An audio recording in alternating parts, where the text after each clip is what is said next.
Hello children, how are you all? I'm sure you all are doing good. Let's start today's chapter, practicing first aid. Accidents often result in injuries that may disable or even cause death of the victims. First aid is the immediate help given to the victim of an accident or sudden illness until the arrival of a doctor. The primary objective and importance of first aid is to save life before the doctor comes. The first aider must try to prevent heavy loss of blood, prevent further injury, ease pain and avoid panic. Courage, common sense and a few simple rules are the keys to effective first aid. अच्छा देखिए, accidents कभी भी कहीं पे भी हो जाते हैं, हम कितना भी केयरफुल रहे बट थोड़ी सी केयरलेसनेस की वजह से एक्सीडेंट्स हो जाते हैं. अब एक्सीडेंट्स होते हैं तो उसकी वजह से इंजरी होती है और कई बार इंजरी इतनी ज़्यादा डेंजरस हो जाती है कि डेथ हो जाती है किसी भी विक्टिम की. तो फर्स्ट एड के बारे में आपने सुना होगा. फर्स्ट एड क्या होता है? आपकी जो फर्स्ट हेल्प किसी भी विक्टिम को दी जाती है before the arrival of A doctor. तो जो प्राइमरी ऑब्जेक्टिव होता है फर्स्ट एड का वो ये है कि जब तक डॉक्टर आता है, डॉक्टर के आने से पहले ही हम उस विक्टिम की लाइफ को सेव कर सकें. राइट. तो देखिए इसमें क्या होता है कि जैसे कि हैवी लॉस हो रहा है ब्लड का, उसको हम प्रिवेंट कर सकें या फर्दर इंजरी ना हो उसको प्रिवेंट कर सकें. राइट. हम पेन को ईज कर सकें, पैनिक को अवॉइड कर सकें. इसीलिए फर्स्ट एड का ये इंपॉर्टेंस होता है. तो चलिए देखते हैं ब्लीडिंग. नंबर 1 कि ब्लीडिंग को हम किस तरह से रोक सकते हैं या क्या हमें इसमें सावधानियाँ रखनी है. Mild bleeding may stop by itself or press the cut firmly with thumb and first finger. Mild bleeding है वो तो अपने आप ही रुक जाती है या फिर आप क्या करें जहाँ पे आपका कट है यस तो उसको फॉर्मली अपने थंब या फर्स्ट फिंगर से उसको प्रेस कर दीजिए. In case of severe bleeding, keep the victim lying down. Number 1, raise the bleeding part higher than the rest of the body. This reduces the flow of blood. If bone fracture is suspected, do not move the person. Number 2, place a thick pad of clean cloth on the wound and press firmly with your hands. Number 3, hold the pad firmly in place with a bandage. Number 4, keep the victim warm with a blanket. Give him plenty of liquids like milk, tea, coffee to drink if he is conscious and can swallow. Number 5, call the doctor at once. देखिए अब severe bleeding के case में क्या करना है. सबसे पहले तो विक्टिम को आपने लाई डाउन कराना है. अगर जो भी ब्लीडिंग पार्ट है उसको थोड़ा सा हायर रखना है. फॉर एग्जांपल अगर फिंगर में ब्लीडिंग हो रही है या हैंड में तो उसको हाई रखना है जिससे कि ब्लड का फ्लो ना हो सके. और अगर ऐसा लगता है कि बोन फ्रैक्चर हुई है तो उस पर्सन को मूव नहीं करने दें. उस पर आपको क्या करना है, थिक पैड रखना है क्लीन क्लोथ का वुंड पे, उसको फॉर्मली प्रेस करना है हैंड से. पैड को फॉर्मली होल्ड करके रखना है बैंडेज के साथ. फिर आपको क्या करना है, विक्टिम को एक वार्म ब्लैंकेट देना है, लिक्विड्स उसको देने हैं, प्लेंटी ऑफ लिक्विड जैसे कि मिल्क है, टी, कॉफ़ी. ओके. और डॉक्टर को तुरंत ही बुलाना है. In case of heavy bleeding use a tourniquet. Bind the arm or leg between the wound and body, heart with a long piece of clean cloth and tie the cloth ends to a wooden rod or ruler. Wind it tight until the bleeding stops. और heavy bleeding हो रही है तो आपको tourniquet का इस्तेमाल करना है. आर्म को बाइंड करना है या फिर लेग को between the wound and body, जिसमें आपका क्या होगा, एक लंबा पीस होगा क्लीन क्लोथ का. और फिर आपने क्या करना है, क्लोथ का जो एंड है उसको टाई करना है वुडन रॉड या फिर रूलर के साथ. Bandage of wound. अब वुंड की बैंडेज कैसे की जाती है. Number 1, wash your hands to remove germs. Number 2, clean the skin around the wound with small pads of cotton wool soaked in an antiseptic like Dettol. Number 3, cover the wound with a clean cotton dressing. Number 4, now put a thick pad of cotton wool. And number 5, bandage firmly with sterilized gauze. Disinfected thin glue. अच्छा, सबसे पहले आपको क्या करना है कि अपने हाथों को अच्छे से धोना है जिससे कि जितने भी जो जर्म्स है वो रिमूव हो सके. फिर स्किन को क्लीन करना है जो आपके वुंड के आसपास है. में आपके वो जो कॉटन वूल के छोटे छोटे पैड्स होते हैं जो आपके एंटीसेप्टिक लिक्विड में आपके सोक्ड होते हैं जैसे कि डेटॉल में या फिर सावलॉन में. इसके बाद वुंड को कवर करना है क्लीन कॉटन ड्रेसिंग के साथ. थिक पैड लगाना है कॉटन वूल का एंड देन बैंडेज करना है फॉर्मली स्टेराइल गॉज के साथ. ये आपका क्या होता है, बहुत पतला सा कपड़ा होता है कि जो कि डिसइंफेक्टेड होता है. Bleeding from the nose. When the walls of the blood vessels of the nose break, blood comes out. Keep the victim upright with head slightly tilted backwards. Ask him to breathe through his mouth. Press the bleeding side of the nose firmly. Place a wet cloth or rice on the nose and the forehead. अच्छा देखिए, जब nose में bleeding होती है तो उस time पे क्या होता है, जो वॉल्स होती है ब्लड वेसल्स की नोज़ की, वो ब्रेक हो जाती है, तो ब्लड आना शुरू हो जाता है। इस टाइम पे आपने विक्टिम को अपराइट रखना है और जो आपका हेड होगा वो स्लाइटली पीछे की तरफ टिल्ट होगा, जैसे हम इस तरह से, वो थोड़ा सा पीछे आपका टिल्ट हो जाएगा। फिर उसको कहना है कि ब्रीथ करो माउथ के थ्रू। फिर ब्लीडिंग साइड जो है नोज़ की, उसको फॉर्मली प्रेस करना है, एक वेट क्लॉथ रखना है या फिर आइस भी रख सकते हैं नोज़ एंड फॉरहेड पे। Chemical Burns, clothing from the burned part should be removed. Wash off the chemical with plenty of water. Cover with a sterile gauze and consult a doctor. Make the victim lie down and give him plenty of liquids to drink. Burned part से clothing को आपको remove करना है, फिर chemical को wash off करना है plenty of water के साथ, फिर उसको sterile gauze के साथ cover करना है, डॉक्टर को consult करना है, and make the victim lie down, और उसको आपको liquid देना है पीने के लिए. Sprain.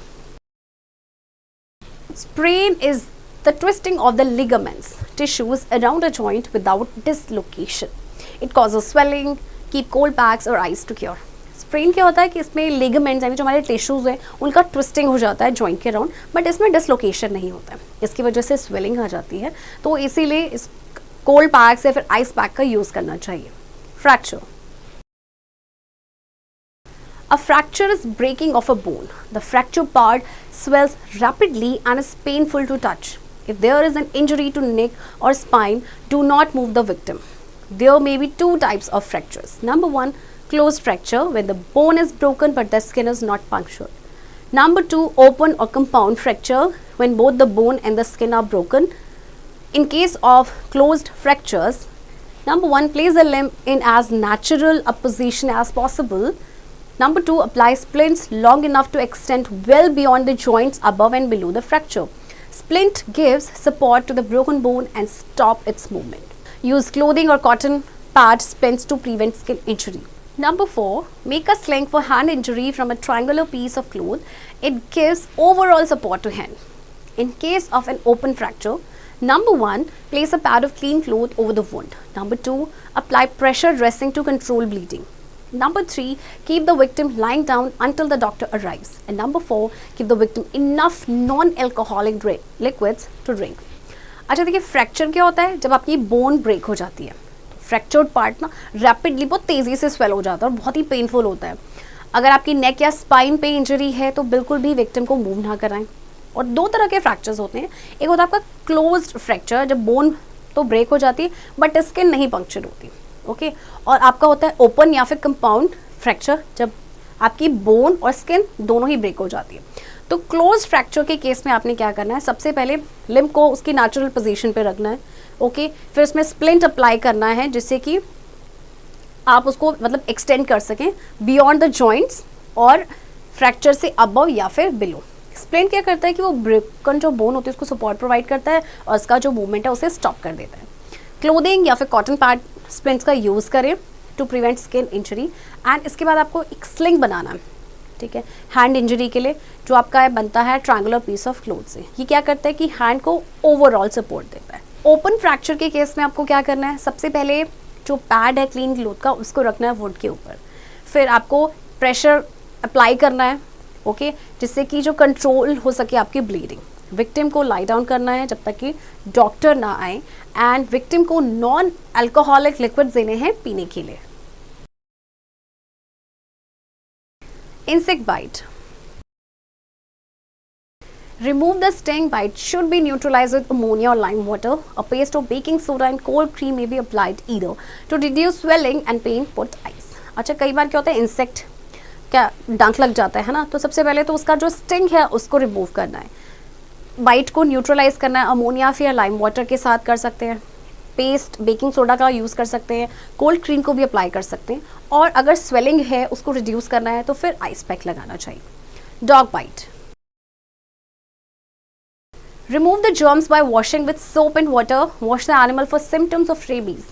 The tail of a mad dog hangs down between its legs. Froth come out from its mouth and it barks aimlessly. Wolves, bats and cats also carry germs of rabies. Infection should be prevented by applying an antiseptic and sterile gauze. Visit the doctor at once. देखिए dog अगर bite कर लेता है तो सबसे पहले soap and water के साथ जर्म्स को रिमूव करना है, राइट.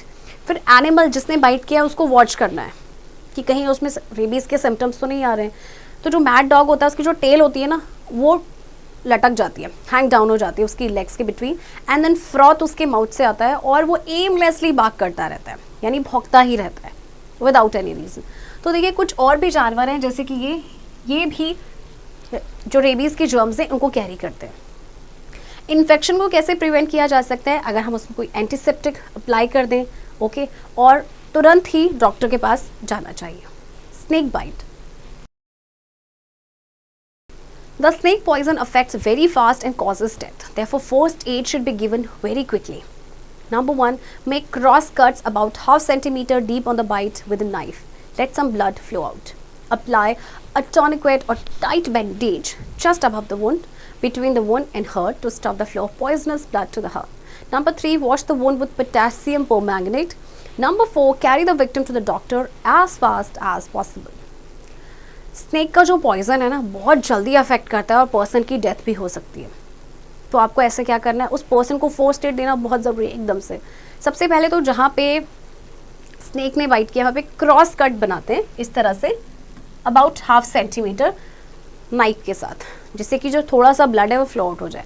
फिर उस पर टाइट बैंडेज लगाना है, ओके, मतलब जो आपका जो वुंड है जस्ट अबाउट, जिससे कि जो पॉइजनस ब्लड है उसका फ्लो हार्ट तक ना हो। वुंड को वॉश करना है पोटेशियम परमैंगनेट के साथ और उसके बाद बिल्कुल जितना जल्दी पॉसिबल हो सके डॉक्टर के पास लेके जाना है विक्टिम को। Prevention of snake bite, you should walk in dark with the torch light and high boots. तो देखिए स्नेक बाइट से कैसे प्रिवेंशन हो सकता है। सबसे पहले जैसे अगर आप डार्क में जा रहे हैं तो टॉर्च लाइट का यूज़ करें और हमेशा हाई बूट्स पहने। Poisoning, act speedily before the body absorbs poison.